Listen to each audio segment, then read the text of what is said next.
There's something wrong about putting a baby in a tree. If you stop and think about it, really think about it, strip away the melody and the familiarity and the 40 generations of parents who have sung these words without examining them, you will realize that no mother has ever put her child in a tree. No father, no nurse, no caregiver, no person who loved a child and wanted them to sleep. Nobody does this. Nobody has ever done this. So why are we singing about it? The melody, that specific cradle-rocking rhythm, 3/4 time. The rise and fall that mimics the motion of something being rocked, appears in folk traditions across Europe going back to the earliest written musical records and in oral traditions that predate writing entirely.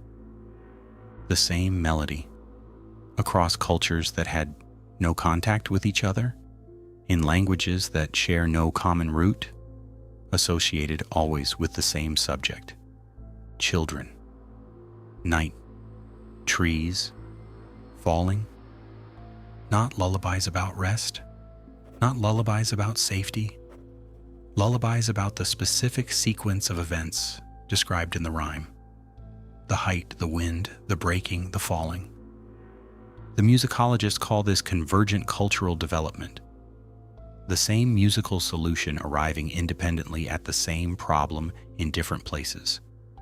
They don't ask what the problem is. The oldest surviving written version of the rhyme in English dates to 1765.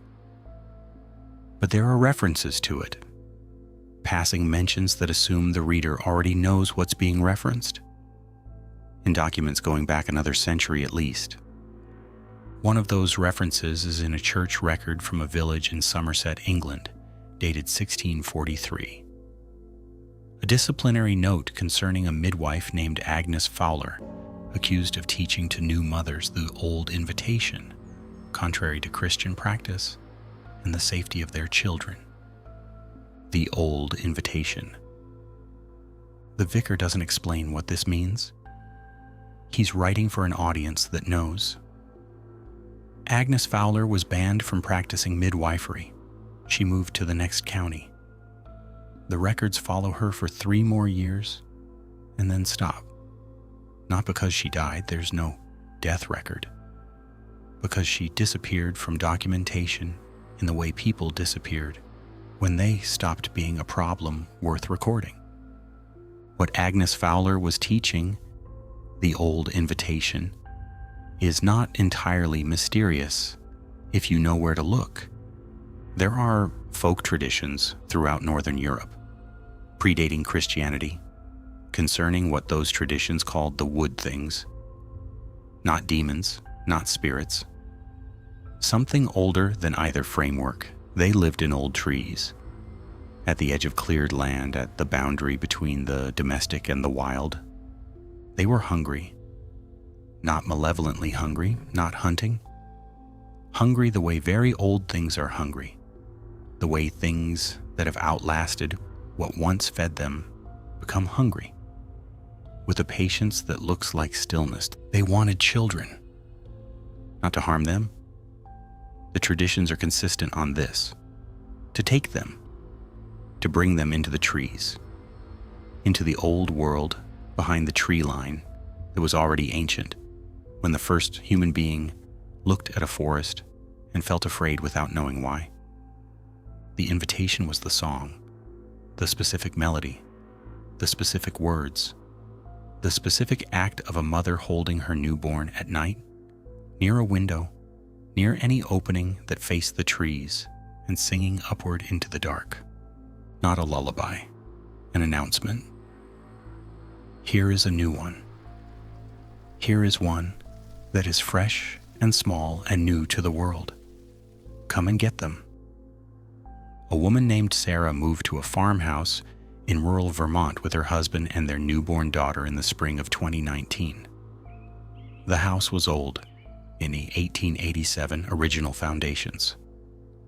The nearest trees were 50 feet from the back of the house, a woodlot, untouched for decades.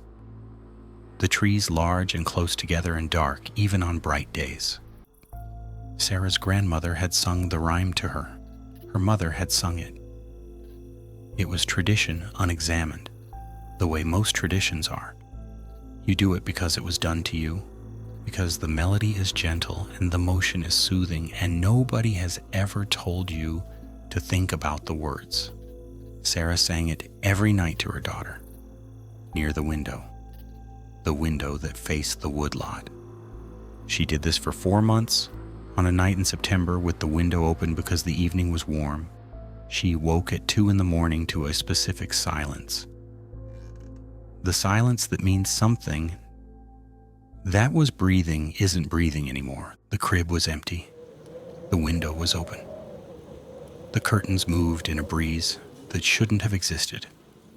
The night outside was perfectly still. Not a leaf moving. The breeze was coming from the window, coming in from outside. In the largest tree at the edge of the woodlot, the oak that had been there since before the house was built, something was moving. Not the tree. The tree was still. Something in the tree, moving in a rocking motion, back and forth, slow and regular, like something being soothed, like something that had been taken from somewhere warm and was being held now against something that was trying, in its ancient and inhuman way, to comfort it. Sarah ran out barefoot into the cold grass, screaming her daughter's name. She found her daughter at the base of the oak, on the ground in the roots, wrapped in the blanket from the crib, alive, unharmed, eyes open, staring up at the branches, not crying, not making any sound at all, just watching the branches above her with an expression Sarah has never been able to fully describe. Not fear, not distress, something closer to recognition, something closer to the expression of someone who's been introduced to something enormous and is still working out how to feel about it. Her daughter is 4 years old now, healthy, happy, developing normally. She doesn't remember that night, but she has never slept well. She wakes in the night and goes to her window and stands looking out at the yard, at the trees, in a silence her parents have learned not to interrupt. And sometimes, when Sarah passes the nursery in the early hours, she sees her daughter at the window with her small hand pressed flat against the glass. And sometimes the trees at the edge of the yard are moving when the air is perfectly still. The rhyme isn't a lullaby. It was never a lullaby. The melody was designed to carry. The words were designed to announce. Something very old has been waiting in the trees for a very long time. It has been fed irregularly across centuries by mothers who didn't know what they were singing. It is still patient. Don't sing it near the window. Don't sing it at night.